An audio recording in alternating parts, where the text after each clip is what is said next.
हमारे जीवन में आए बहुत से ऐसे सदस्य होते हैं जिनके बारे में शायद हम ही कभी भी भूल पाते हैं और उनके बारे में हमेशा याद करके या उनके खो जाने के डर से भी, यानी कि उनको हमको छोड़कर चले जाएं, इस चीज का डर भी अगर हमको सताता है तो हम कांप उठते हैं। ऐसी ही एक कहानी, हमारे लिए तो कहानी लेकिन किसी के जीवन की सत्य घटना है, भक्तिन अध्याय। हेलो एवरीवन, मैं रूपाली वर्मा। आज हम पढ़ने वाले हैं भक्तिन अध्याय के बहुविकल्पीय प्रश्न। आप सभी ने ये चैप्टर पढ़ा है कि महादेवी वर्मा के जीवन में आई उनकी सेविका भक्तिन उनके लिए कितने उनके जीवन का हिस्सा बन गई थी, जिसके खो जाने के डर से भी वो काफी कांप से जाती थी। तो उसी अध्याय पे आधारित आज हम करने वाले हैं बहुविकल्पीय प्रश्न। तो थोड़ा सा ध्यान दीजिए। क्लास 12th हिंदी कोर की हमारी बुक है आरोह भाग 2। इसके गद्य खंड का पहला अध्याय, ध्यान रखिएगा, गद्य खंड का पहला अध्याय है, क्योंकि इससे पहले हम काव्य खंड करा चुके हैं। काव्य खंड हमारा पूरा खत्म हो चुका है। अब हम आए हैं गद्य खंड पर। इसके हम करेंगे बहुविकल्पीय प्रश्न, वो भी दो वे में। पहला तो हम करेंगे गद्यांश आधारित बहुविकल्पीय प्रश्न, फिर उसके बाद करेंगे संपूर्ण पाठ आधारित प्रश्न। तो यहाँ पर करीबन हम 5 आपके लिए गद्यांश लाए हैं। चैप्टर बहुत लेंथी है, इसको आप अच्छे से एक बार एनसीईआरटी बुक से पढ़ना जरूर, क्योंकि समरी तो मैंने आपको समझा दी है, लेकिन गद्यांश वगैरह जब आता है तो उसके लिए जरूरी है कि आपको पूरा अध्याय अच्छे से पता हो। ठीक है, तो चलिए शुरू करते हैं आज का हम अध्याय, जहां पर हमने आपको जैसे बताया कि हमारे पास 5 गद्यांश आएंगे। ठीक है, पहला गद्यांश देखिए क्या है। भक्तिन के संस्कार ऐसे हैं कि वह कारागार से वैसे ही डरती है जैसे यमलोक से, यानी कि क्या कहते हैं, मौत से जिस तरीके से हम बोलते हैं उस तरीके से डरती है। ऊंची दीवार देखते ही वह आंख मूंद कर बेहोश हो जाना चाहती है। उसकी यह कमजोरी इतनी प्रसिद्धि पा चुकी है कि लोग मेरे जेल जाने की संभावना बता बताकर उसे चढ़ाते रहते हैं। महादेवी वर्मा को जो है जेल लग जाएगी, ये फिर तुम्हारा क्या होगा, तुम्हें भी जेल जाना पड़ेगा। तो इस तरह की बातों को लेकर भक्तिन को अक्सर जो है लोग चढ़ाते रहते हैं। वह डरती नहीं, यह कहना असत्य होगा कि वो डरती नहीं, ये कहना गलत है, वो डरती है। पर डर से भी अधिक महत्व मेरे साथ का ठहरता है। मतलब डर से भी कहीं ज्यादा अगर महत्व है तो वो है कि उसकी जो मालकिन है, यानी कि महादेवी वर्मा है, वो भक्तिन से बिछुड़ जाएंगी। चुपचाप मुझसे पूछने लगती कि वह अपनी धोती के साबुन से साफ कर ले, जिससे मुझे वहां उसके लिए लज्जित ना होना पड़े। यानी कि अब महादेवी वर्मा तो साफ सुथरा कपड़ा पहनती है, लेकिन जो है उसके भक्तिन के कपड़े थोड़े गंदे रहते, तो वो बोलती कि मैं एक साबुन से अच्छे से अपने कपड़े साफ कर लेती हूँ, कहीं ऐसा ना हो कि मैं आपके साथ जेल जाऊं तो मेरे इन गंदे कपड़ों की वजह से आपको वहां शर्मिंदा होना पड़े। क्या क्या सामान बांध ले जिससे मुझे वहां किसी प्रकार की असुविधा ना हो। ऐसी यात्रा में किसी के साथ जाने का अधिकार नहीं, ये आश्वासन भक्तिन के लिए कोई मूल्य नहीं रखता। वो सामान बांधने की बात करती कि क्या क्या जरूरत है। जब लेखिका उसको समझाती कि भाई यहाँ पर ये एक ऐसी यात्रा है जहां पर हम अपने साथ किसी को नहीं ले जा सकते, ना ही कोई सामान ले जा सकते, तो वो उसके लिए कोई मूल्य नहीं लगती। वो थी कि हम किसी भी तरीके से झगड़ लेंगे, कुछ भी कर लेंगे, लेकिन हम आपके साथ ही जाएंगे। वह मेरे ना आ जाने की कल्पना से इतना प्रसन्न नहीं होती जितनी अपने साथ ना जाने की संभावना से अपमानित। भला ऐसा अंधेर हो सकता है? मतलब वो मैं जेल नहीं जाऊंगी उससे इतना प्रसन्न नहीं होती, लेकिन ये संभावना उसे ज्यादा डरा देती कि अगर मैं जेल जाऊंगी तो वो मेरे साथ नहीं जाएगी। जहां मालिक वहां नौकर को ले जाकर बंद कर देने में इतना अन्याय नहीं, पर नौकर को अकेले मुक्त छोड़ देने में पहाड़ के बराबर अन्याय है। ऐसा उसका मानना था कि भाई नौकर को मालिक के साथ ना बंद करके इतना अन्याय नहीं होगा जितना नौकर को अकेले छोड़ देने पर अन्याय। ऐसा अन्याय होने पर भक्तिन को बड़े लाट तक लड़ना पड़ेगा, यानी कि वायसराय अगर वो साथ नहीं जाने देंगे तो वो वायसराय तक से लड़ने को तैयार है। किसी की माई यदि बड़े लाट तक नहीं लड़ी तो नहीं लड़ी, पर भक्तिन का तो बिना लड़े काम ही नहीं चल सकता। मतलब कोई अगर नहीं लड़ा तो ना लड़ा, भक्तिन तो लड़ेगी, उसे वायसराय से वो लड़ाई करनी पड़े, मगर वो लेखिका के साथ ही जेल जाएगी। ऐसे विषम प्रतिद्वंदियों की स्थिति कल्पना से भी दुर्लभ है। मैं प्रायः सोचती कि जब मेरा बुलावा आ पहुंचेगा, जिसमें ना धोती साफ करने का अवकाश रहेगा, ना बांधने का, ना भक्तिन को रुकने का अधिकार होगा, ना मुझे रोकने का, तब चिर विदा के अंतिम क्षणों में यह देहातिन वृद्धा क्या करेगी ये और मैं क्या करूंगी। मतलब अब ये जेल की बात नहीं कर रही, कहने का मतलब है कि जब ये चिर निंदा का मतलब होता है मृत्यु, अगर मेरी मृत्यु आ गई तब ना सामान बांधने का, ना साथ चलने का, किसी चीज का मौका नहीं मिलेगा। भक्तिन की कहानी अधूरी है, पर उसे खोकर मैं पूरा नहीं करना चाहती। यानी कि उन्होंने भक्तिन की कहानी पूरी है, इसको खोकर मैं पूरा नहीं करना चाहती। इसका अध्ययन मतलब ये है कि उन्होंने पूरी कहानी तो बताई, लेकिन भक्तिन के अंत को नहीं बताया, क्योंकि अंत कहकर वो भक्तिन को अपने आप से जुदा नहीं करना चाहते। ठीक है, अब इस पर 5 प्रश्न है। पहला प्रश्न देखिए, भक्तिन को सबसे अधिक किससे डर लगता था? लेखिका से, खाना बनाने से, कारागार से या मृत्यु से? सही क्या था? कारागार से, मृत्यु से डर लगता था। लोग भक्तिन को क्या कहकर चिढ़ाते थे? ऑप्शन देखिए, लेखिका के जेल जाने की संभावना बता बता के। सही है, लेखिका के गांव जाने की संभावना, लेखिका के विदेश जाने की संभावना, लेखिका के कवि सम्मेलन में जाने। तो सही क्या था? लेखिका के जेल जाने की संभावना बता बता के। भक्तिन का काम कैसे नहीं चल सकता था? बिना लड़े। तो सही क्या था? बिना लड़े नहीं चल सकता। भक्तिन जेल जाने के लिए किससे लड़ने को तैयार थी? लाट मतलब वायसराय तक से, अंग्रेजों का शासन था ना, तो वायसराय तक से लड़ने को तैयार थी। तो यहाँ पर होगा नंबर 2। भक्तिन की कहानी अधूरी है, पर उसे खोकर मैं इसे पूरा नहीं करना चाहती। इसका आश्रय क्या है? ऑप्शन देखें, भक्तिन की कहानी पूरी नहीं हो सकती। लेखिका भक्तिन की मौत के साथ उसकी कहानी समाप्त नहीं करना चाहती। भक्तिन लेखिका के साथ अंतिम समय तक नहीं रही। भक्तिन जल्दी ही अपने गांव चली गई। तो सही क्या था? लेखिका भक्तिन की मौत के साथ उसकी कहानी को समाप्त नहीं करना चाहती, यानी कि उनकी मौत को उन्होंने इंगित इसलिए नहीं किया ताकि वो किसी भी तरीके से भक्तिन को अपने आप से दूर नहीं करना चाहती थी। चलिए अब हम आगे दूसरे गद्यांश पे। यहाँ क्या दिया है? सेवक धर्म में हनुमान जी से स्पर्धा करने वाली भक्तिन किसी अंजना की पुत्री ना होकर एक अनामधन्या गोपालिका की कन्या थी। ठीक है, कि सेवा धर्म में जैसे हनुमान जी है, उसी तरीके से यहाँ पर बताया गया है भक्तिन को। तो ये किसी अंजना की पुत्री नहीं थी, हनुमान जी की माता का नाम अंजना था, अंजना की पुत्री नहीं होकर ये एक ग्वाले की पुत्री थी। नाम है लक्ष्मी अर्थात लक्ष्मी। भक्तिन जिसका नाम है लक्ष्मी यानी कि लक्ष्मी। पर जैसे मेरे नाम की विशालता मेरे लिए दुरूह है, वैसे ही लक्ष्मी की समृद्ध भक्तिन के कपाल की कुंचित रेखाओं में नहीं बन सकती। कहने का मतलब क्या है? महादेवी, देवियों की भी देवी, तो इस तरीके से अपने नाम से उनका व्यक्तित्व पूरी तरीके से अलग है। उसी तरीके से अगर हम लक्ष्मी की बात करें तो लक्ष्मी अपने नाम से बिल्कुल विपरीत, लक्ष्मी यानी कि धन की देवी, और भक्तिन के पास तो पैसा नहीं, तो इसीलिए जो है उसने अपना नाम भक्तिन रखने की बात कही थी। वैसे तो जीवन में प्रायः सभी को अपने अपने नाम का विरोधाभास लेकर जीना पड़ता है, यानी कि अपने नाम से बहुत हद तक लोग विपरीत होते हैं। पर भक्तिन बहुत समझदार है, क्योंकि वह अपना समृद्ध सूचक नाम किसी को बताती ही नहीं, यानी कि समझदार है कि अपना नाम लेना पसंद ही नहीं करती। केवल जब नौकरी की खोज में आई थी तब ईमानदारी का परिचय देने के लिए उसने शेष इतिवृत्त के साथ यह भी बता दिया, पर इस प्रार्थना के साथ कि मैं कभी नाम का उपयोग ना करूं। यानी कि जब वो काम मांगने के लिए आई थी तो उसने अपने पूरे जीवन की कथा सुनाई और साथ ही साथ अपना नाम भी बताया, लेकिन सिर्फ इस शर्त पे कि उसका नाम वो बोलने में कभी इस्तेमाल नहीं करेंगी।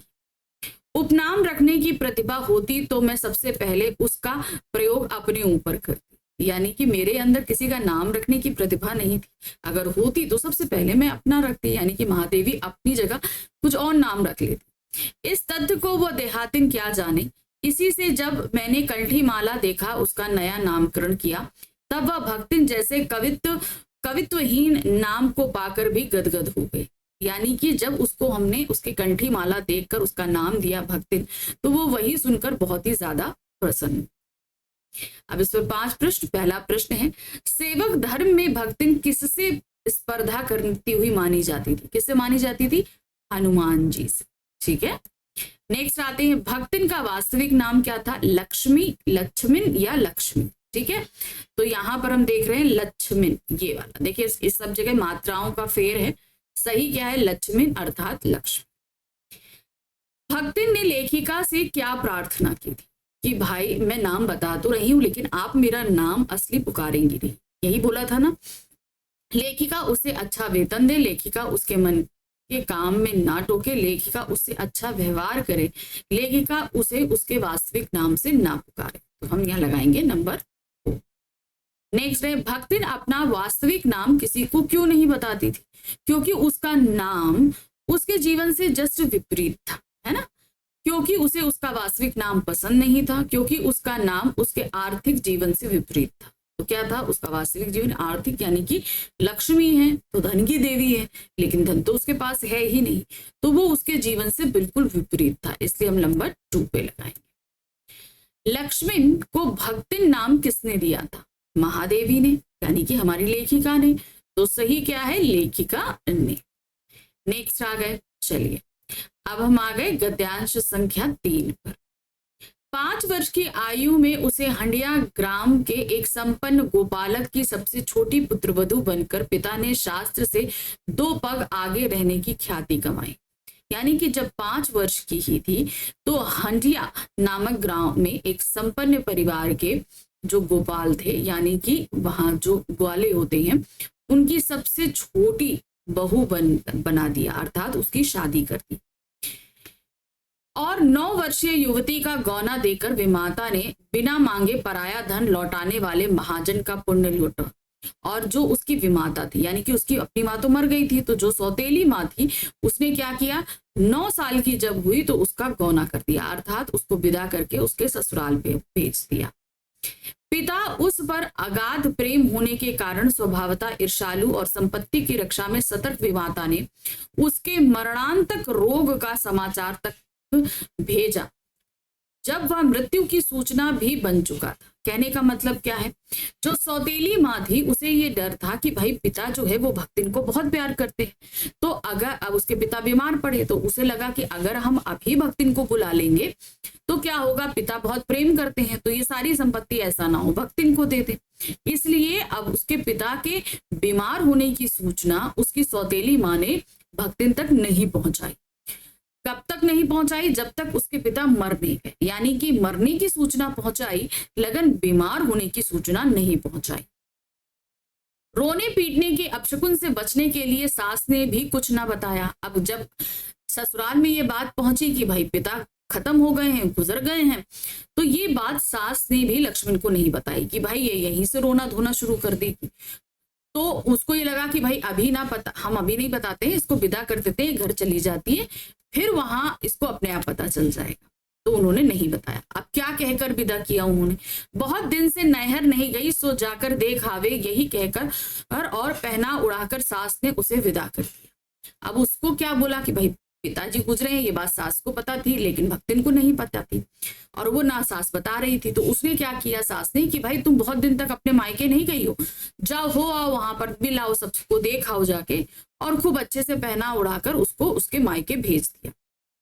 इस अप्रत्याशित अनुग्रह ने उसके पैरों में जो पंख लगा दिए वे गांव की सीमा में पहुंचते ही झड़ गए। अब उसे जैसे ही पता चला कि भाई सास ने उसको खुद मायके जाने के लिए बोला है, तो अब उसकी तो खुशी का ठिकाना नहीं। अब वो तुरंत, जैसे कहते हैं ना, उड़ते उड़ते वो अपने मायके पहुंचे। लेकिन जैसे ही मायके के गांव की सीमा में उसने पैर रखे, उसके वो सारी खुशी काफूर हो गई, यानी कि तुरंत ही वो खुशी गायब हो गई, क्योंकि धीरे धीरे उसे पता चलने लगा कि कुछ अपशुगुन हुआ है। हाय, अब क्योंकि आपके जैसे ही उसने गांव में कदम रखा, गांव के लोग बोलने लगे, हाय लक्ष्मण अब आई, कि अस्पष्ट पुनरावृत्तियां और स्पष्ट सहानुभूतिपूर्ण दृष्टियां उसे घर तक ठेल ले गई। यानी कि सब उसे बोलते कि अरे लक्ष्मण तुम अब आई हो। सबकी नजरों में एक सहानुभूति थी, एक दर्द का भाव था। ये सब करते करते जब वो घर पहुंची, पर वहां ना पिता का चिन्ह शेष, ना विमाता के व्यवहार में शिष्टाचार का लेश था। जब वो वहां पहुंची तो पता चला पिता है ही नहीं, और माँ, सौतेली माँ, उसने तो बहुत ही बुरा व्यवहार किया लक्ष्मण के साथ। अब एक तो पिता के जाने का दुख, और दूसरा माँ का इतना जो है बेइज्जती करना, उसे बहुत दुख हुआ। दुख से शिथिल और अपमान से जलती हुई वो उस घर में पानी भी पिए बिना उल्टे पैर ससुराल आ गई। यानी कि अब उसे बहुत बुरा लगा तो उसने मायके में पानी तक नहीं पिया और वापस ससुराल आ गई। सास को खरी खोटी सुनाकर उसने विमाता पर आया हुआ क्रोध शांत किया। सास को खूब खरी खोटी सुनाई और पति के ऊपर गहने फेंक फेंक कर उसे पिता के चिर विछोह की मर्म व्यथा व्यक्त की। अब पिता का जो दुख था उसने कैसे व्यक्त किया? उसने अपने पति पर सारे गहने उठा उठा कर फेंके। तो इस तरीके से वो अपना दुख और तकलीफ बयां करती है। अब इस पर 5 प्रश्न देखिए क्या है। भक्तिन का विवाह किस उम्र में हुआ था? 5 साल की उम्र में। तो सही क्या है? 5 की उम्र में, 5 वर्ष की उम्र। सास ने भक्तिन को उसके पिता की मृत्यु के बारे में क्यों नहीं बताया? उसे लगा कि वो यहीं से रोना पिटना मचा देगी, इसलिए रोने पिटने के अपशकुन से बचने के। तो नंबर 3। नेक्स्ट आते हैं, क्या कहकर भक्तिन की सास ने उसे विदा किया? कि भाई बहुत दिन से मायके नहीं गई हो, जाकर हुआ। यही कहा था ना, बहुत दिन से नहर नहीं गई सो जाकर देख आवे। नहर जाकर भक्तिन को क्या पता चला कि भाई पिता गुजर चुके हैं, उसके पिता पहले ही दुनिया छोड़ चुके हैं, तो उसकी संपत्ति को हड़प लिया गया है, उसकी विमाता की मृत्यु हो गई है, उसकी सास ने उसे झूठ बोले। तो सही क्या है? उसके पिता की पहले ही मृत्यु हो चुकी है, यानी कि वो दुनिया छोड़ चुके हैं। भक्तिन ने पिता के चिर विछोह की मर्म व्यथा कैसे व्यक्त की? गुस्सा अपनी सास पर क्या कहते हैं, अपने पति पर गहने उतार के, क्योंकि अपनी सौतेली माँ का गुस्सा उसने कैसे उतारा था? सास को खड़ी खोटी सुनाकर। लेकिन अपने पिता के विछोह की जो गुस्सा था वो उसने कैसे निकाला? अपने पति पर गहने फेंक कर। तो सास को खड़ी खोटी सुनाकर विमाता पर आया हुआ क्रोध सास पर शांत किया, पति के ऊपर गहने फेंक फेंक कर मारे। तो ये सारी ही चीजें हम यहाँ पर बता सकते हैं। लेकिन इन्होंने पूछा क्या है? भक्तिन ने पिता के चिर विछोह की मर्म व्यथा कैसे व्यक्त करी? तो हम यहाँ क्या लिखेंगे? पति के ऊपर गहने फेंक कर। ठीक है, तो ये ध्यान रखिए कि क्वेश्चन में क्या चीज पूछी गई है, ये बहुत जरूरी है, क्योंकि अगर आप उस चीज को सही तरीके से नहीं बताएंगे ना तो फिर दिक्कत हो जाएगी। चलिए, अब हम आ गए कहां पर? आपने प्रश्न जो गद्यांश संख्या 4 पर। इस दंड विधान के भीतर कोई ऐसी धारा नहीं जिसके अनुसार खोटे सिक्कों की टकसाल जैसी पत्नी के पति को विरक्त किया जा सके। मतलब आजकल जो है ना, परिवार में जब एक बार शादी हो जाती है तो फिर उसके बाद जो है उस रिश्ते को खत्म करना आसान नहीं, ऐसा कोई विधान नहीं। उस समय तक ऐसा नहीं था। तलाक तो बहुत बाद में आया ना अपने देश में, पहले तो पति को छोड़ने का कोई विधान ही नहीं था। तो वही उन्होंने बोला कि खोटे सिक्के, यानी कि जिनके पति काम ना हो, उन खोटे सिक्कों की पत्नी ही से पति को विरक्त किया जा सके, यानी इन ऐसी पत्नियों को अलग किया जा सके पति से। अब खोटे सिक्के की टकसाल मतलब जो क्या कहते हैं, भक्तिन थी, उसने 3 पुत्रियों को जन्म दिया, तो इसीलिए उसे खोटे सिक्कों की टकसाल कहा गया, क्योंकि उन्हें पुत्र चाहिए थे। ठीक है ना? तो अब कोई ऐसा विधान ही नहीं कि भाई पति से पत्नी को अलग कर दो, कि भाई लड़के हमारे बेटे को एक बेटा जन्म जाए, तो वही चीज कही जाएगी। सारी चुगली चबाई की परिणति उसके पत्नी प्रेम को बढ़ाकर ही होती, यानी कि जितना भी हो वो अपने पति से बहुत प्रेम करती थी। जिठानियां बात बात पर धमाधम पीटती कूटती जाती, पर उसके पति ने उसे कभी उंगली भी नहीं छुआई थी। यानी कि जेठानियां जो हैं वो उसकी लड़कियों को, खुद भक्तिन को बहुत मारती, लेकिन उसका पति उसे बहुत प्रेम करता था, उसे कभी एक उंगली तक नहीं उठाई थी, हाथ तो बहुत दूर की बात है। वह बड़े बाप की बड़ी बात की वाली बेटी को पहचानता था, वो जानता था कि भाई इसके अंदर कितना है। इसके अतिरिक्त परिश्रमी, तेजस्विनी और पति के प्रति रोम रोम से सच्ची पत्नी को वह चाहता भी बहुत रहा। ठीक है, क्या मतलब? सीधा सीधा मतलब क्या है कि वो अपनी पत्नी को बहुत चाहता था, यानी भक्तिन का पति भक्तिन को बहुत चाहता था, क्योंकि उसके प्रेम के बल पर ही पत्नी ने अलगौछा करके सबको अंगूठा दिखा दिया। अब अपने पति से वो बहुत प्रेम करती थी, इसीलिए क्या हुआ, यानी कि उसका पति भी अपनी पत्नी से प्रेम करता था, भक्तिन अपनी पत्नी से प्रेम करता, क्या कहते हैं, भक्तिन का जो पति था वो उससे बहुत प्रेम करता था, दोनों एक दूसरे से करते थे। तो क्या हुआ, इन्होंने अलगौछा कर लिया। अलगौछा का मतलब क्या होता है, बंटवारा कर लिया। वो सारी जो मतलब कहते हैं ना, कुछ अपना जो हिस्सा लेकर वो अलग हो गए। काम वही करती थी, इसलिए गाय भैंस खेत खलियान अमराई के पेड़ आदि के संबंध में उसी का ज्ञान बहुत बढ़ा चढ़ा था। कहने का तात्पर्य क्या है, घर में तो भाई उसने 3 लड़कियों को जन्म दिया था, तो घर के सारे काम उसकी 3 बेटियां और वो करती थी, जेठानियां तो बैठ के खाती थी। तो उसे अनुभव था कि भाई कौन सी गाय अच्छी है, कौन से खेत खलियान अच्छे, कौन से बगीचे अच्छे।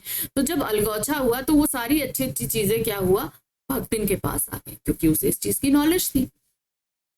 उसने छांट छांट कर ऊपर से असंतोष की मुद्रा के साथ और भीतर से पुलकित होते हुए जो कुछ लिया वह सबसे अच्छा ही भी रहा। साथ ही परिश्रमी दंपत्ति के निरंतर प्रयास से उसका सोना बन जाना भी स्वाभाविक था।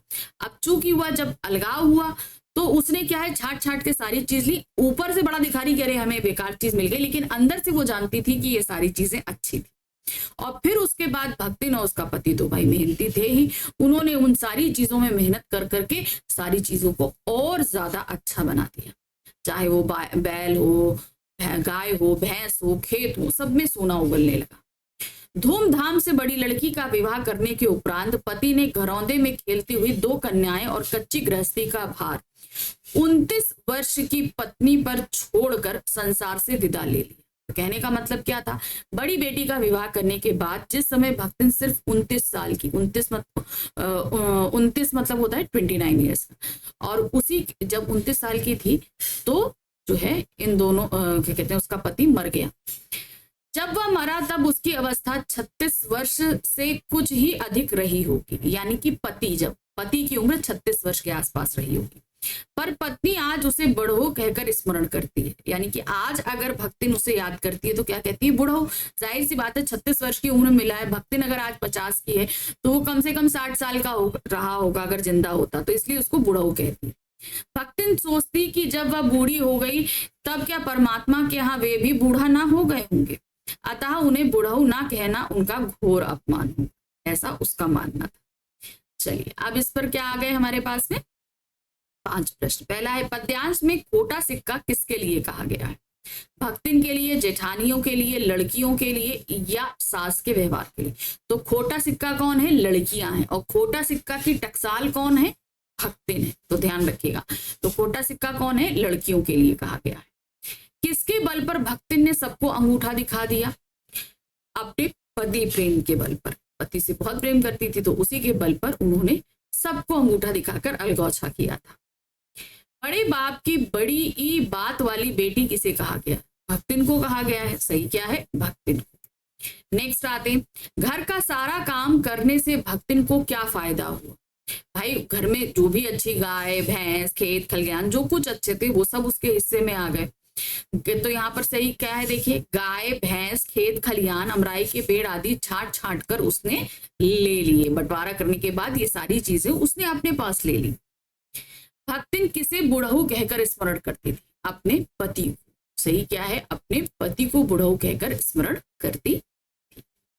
चलिए अब हम आ गए गद्यांश संख्या 5 पे। तो मैंने आपको पहले ही बोला था कि 5 गद्यांश, ठीक है। तो देखिए 5वां गद्यांश क्या है। भक्तिन की वेशभूषा में गृहस्थ और वैरागी का सम्मिश्रण देखकर मैंने शंका से प्रश्न किया, क्या तुम खाना बनाना जानती हो? क्योंकि भक्तिन जिस वेशभूषा में लेखिका के पास आई थी वो वैरागी, उसने साड़ी पहनी हुई थी, कंठी माला थी, सर मुंडा हुआ था, तो उसे लगा कि अरे भाई ये तो वैरागी लिए हुए, पता नहीं खाना बनाना आज जानती है कि नहीं जानती। तो भक्तिन ने उससे सीधे प्रश्न किया, क्या खाना बनाना जानती हो? उत्तर में उसने ऊपर के होंठ को सिकोड़ और नीचे के अधर को कुछ बढ़ाकर आश्वासन की मुद्रा के साथ कहा, ई कौन बड़ी बात आए, यानी कि कहा कि ये कौन सी बड़ी बात है। क्या रोटी बनाए जानित है, दाल रौंद लेत है, साग भाजी छौक सकित है, अरहर और बाकी का रहा। तो कहने का मतलब क्या है, रोटी बना लेती है, साग भाजी बना लेती है, दाल बना लेती है, अब क्या रहा, दाल चावल सब्जी रोटी तो सभी कुछ बना लेती है। तो उसे लगा कि इसके अलावा और क्या रह जाता है। दूसरे दिन तड़के ही सिर पर कई लोटे औंधा कर उसने मेरी धुली धोती जल के छींटों से पवित्र कर पहनी। मतलब अब सुबह सुबह उसका क्या था, उसे सबसे पहले उसने स्नान किया, फिर लेखिका ने उसे एक साड़ी दी थी, उसे जल के छींटों से पवित्र किया और फिर उसे पहन लिया।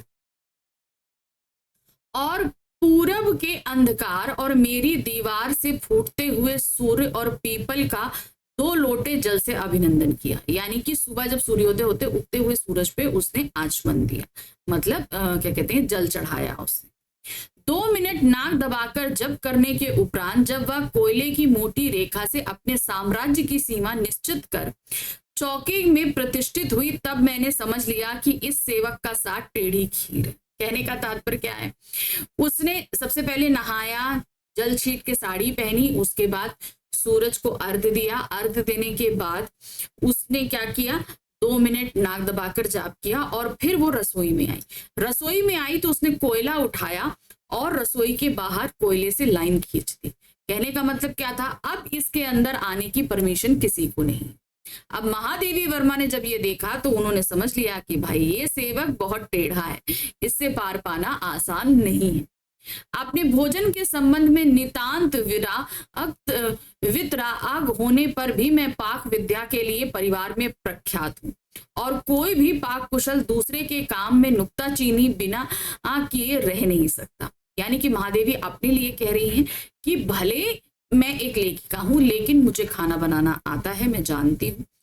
अब जो है भक्तिन बना रही थी, तो अब एक अगर खाना बना लेता है तो दूसरे के खाने में अगर कमी है तो वो तुरंत उसको बताता, वही चीज हुई। पर जब छूत पाक का प्राण देने वाले व्यक्तियों की बात बात पर भूखा मारना स्मरण हुआ है, तब भक्तिन की शकुंतल दृष्टि में छिपे हुए निषेध का अनुभव किया।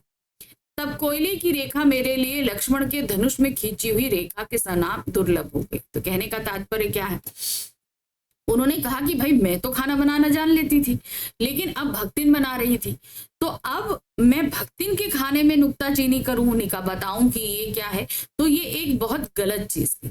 क्योंकि ऐसा मेरे करते ही भक्तिन की आंखों में जो शकुंतला दुष्यंत से जिस तरीके से प्रेम करती थी, उतना ही उसे अपने पाक कला के बारे में ये पूरी नॉलेज थी कि मैं बहुत अच्छा बना लेती।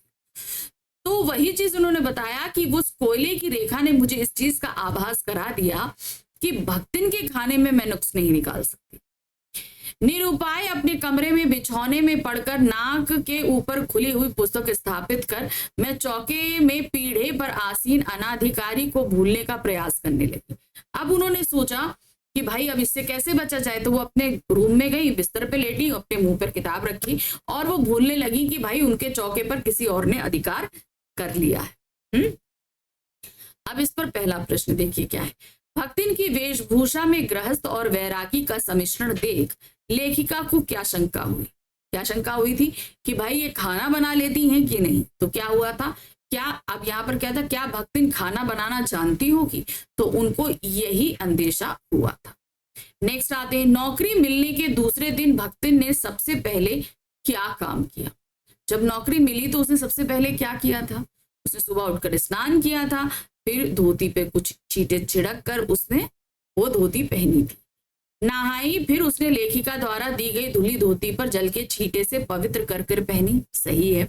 उगते सूर्य पर पीपल को जल अर्पित किया, फिर उसने 2 मिनट तक नाक दबाकर जप किया, वो भी सही है। कोयले की मोटी रेखा से रसोई घर की सीमा निश्चित की, ये भी किया। तो हम यहाँ क्या लगा देंगे, उपरोक्त सभी। नेक्स्ट आते भक्तिन के व्यवहार को देखकर लेखिका को क्या लगा, इस सेवक को काम आता भी होगा या नहीं, नहीं। इस सेवक को रखना सही निर्णय नहीं है, नहीं। इस सेवक के का साथ टेढ़ी खीर होगा, ये तो लगा था। इस सेवक का साथ अच्छा नहीं होगा, तो सही क्या था, इस सेवक का साथ टेढ़ी खीर, ये उनको लगा था। कोयले की रेखा लेखिका के लिए कैसी थी, अब बताइए। कोयले की रेखा लेखिका के लिए कैसी थी, लक्ष्मण रेखा के समान, अदृश्य रेखा के समान, दीवार के समान या उपरोक्त। तो क्या था, वो लक्ष्मण रेखा के समान थी। लेखिका भक्तिन को अनाधिकारी क्यों समझ रही थी, लेखिका अभी तक भक्तिन की पाक कला का ज्ञान नहीं था, इसलिए लेखिका को संशय था कि वह अपनी पसंद का खाना बना पाएगी या नहीं। लेखिका को भक्तिन स्वच्छता के नाम पर रसोई में घुसने नहीं दे रही थी। तो ये सारे ही रीजन थे, तो हम क्या लगाएंगे, उपरोक्त सभी। चलिए, अभी तक हमने क्या देखा, हमने 5 गद्यांश देखे और उस पर आधारित 5-5 प्रश्न थे। अब हम करने जा रहे हैं संपूर्ण पाठ आधारित प्रश्न। भाई देखिए, इस गद्यांश के अलावा पाठ में और भी बहुत कुछ है, तो वो सभी मैं आपके लिए यहाँ पर लेकर आई। कोशिश करिए कुछ एक्स्ट्रा क्वेश्चंस भी आपको करा दूं। देखिए क्या है, महादेवी वर्मा जी से भक्तिन कितने वर्ष बड़ी थी? अब ये कितना था, 25 वर्ष, 35 वर्ष, 45 वर्ष या 50 वर्ष? तो सही क्या था, 25 वर्ष बड़ी थी। ठीक है, नेक्स्ट आते हैं, ससुराल वालों भक्तिन का पुनर्विवाह क्यों करना चाहते थे?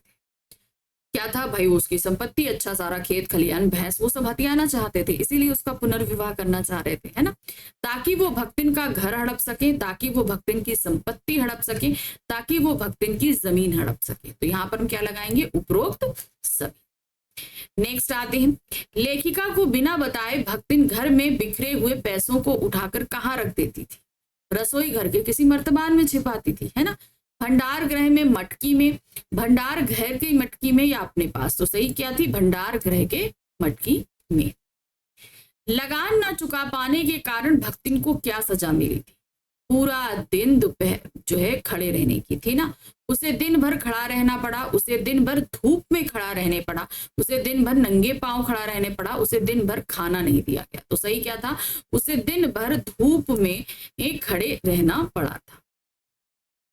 भक्तिन के जीवन का चौथा परिच्छेद कब शुरू हुआ था? जब वो महादेवी के पास आई थी, है ना, उसके शादी करने के बाद, उसके पति की मृत्यु के बाद, लेखिका के घर नौकरी करने के बाद, या लेखिका के द्वारा उसे स्वीकार करने के बाद। तो कब हुआ था, लेखिका के घर नौकरी करने के बाद उसका चौथा परिच्छेद शुरू हुआ था।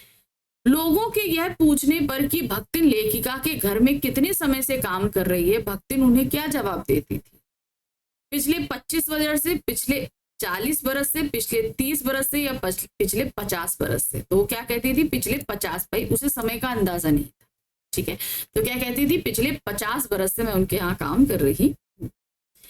भक्तिन की कहानी को लेखिका अधूरा रखना चाहती थी, ऐसा क्यों? क्योंकि वो भक्तिन से अपने विछोह को स्वीकार नहीं करना चाहती थी, एक तरीके से उसकी मौत को स्वीकार नहीं करना चाहती, क्योंकि वह भक्तिन को खोना नहीं चाहती थी, क्योंकि वह भक्तिन को गांव भेजना चाहती थी, क्योंकि वह भक्तिन को अपने पास रखना चाहती थी, क्योंकि वह भक्तिन को पसंद नहीं करती थी। तो इसका रीजन क्या था, क्योंकि वह भक्तिन को खोना नहीं चाहती थी। भक्तिन को सबसे ज्यादा डर किससे लगता था? किससे लगता था? जेल जाने से। तो सही क्या होगा, जेल जाने से। नेक्स्ट आते हैं, युद्ध के दिनों में भक्तिन गांव क्यों नहीं गई? क्या रीजन था, वो महादेवी को नहीं छोड़ना चाहती, क्योंकि वह डर गई थी, क्योंकि वह लेखिका को अकेला नहीं छोड़ना चाहती थी, क्योंकि उसे गांव जाना पसंद नहीं था, क्योंकि उसके परिजन उसे गांव नहीं आने देते थे। तो सही क्या है, क्योंकि वह लेखिका को अकेले नहीं छोड़ना चाहती थी। भक्तिन की कहानी अधूरी है, पर उसे खोकर मैं इसे पूरा नहीं करना चाहता। लेखिका के द्वारा ऐसा कहने के पीछे क्या कारण है? भक्तिन का गांव जाना स्वीकार ना करना, भक्तिन के व्यवहार को पसंद ना करना, भक्तिन के अंत को स्वीकार ना करना, भक्तिन के बनाए खाने को स्वीकार ना करना। तो सही क्या था, भक्तिन के अंत को स्वीकार ना करना।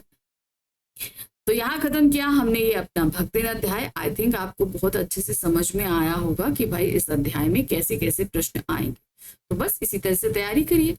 चलिए अब हम मिलेंगे अपने नेक्स्ट चैप्टर में, जहां पर हम जानेंगे जैनेन्द्र कुमार द्वारा दी गई सीख कि जब हम बाजार जाएं तो हमें किस तरीके से जाना चाहिए। ठीक है, तब तक आप फटाफट चैनल को लाइक, सब्सक्राइब, शेयर कीजिए, और अगर आपकी कोई भी क्वेरी है या कोई भी चीज आप जानना चाहते हैं, समझना चाहते हैं, तो आप मुझे कमेंट्स कर सकते हैं। इसके अलावा आप टेलीग्राम चैनल ज्वाइन कीजिए, आपको नोट्स भी इन्हीं टेलीग्राम चैनल्स के थ्रू ही मिले। ठीक है, चलिए मिलते हैं अगले चैप्टर में। Thank you for watching, bye bye.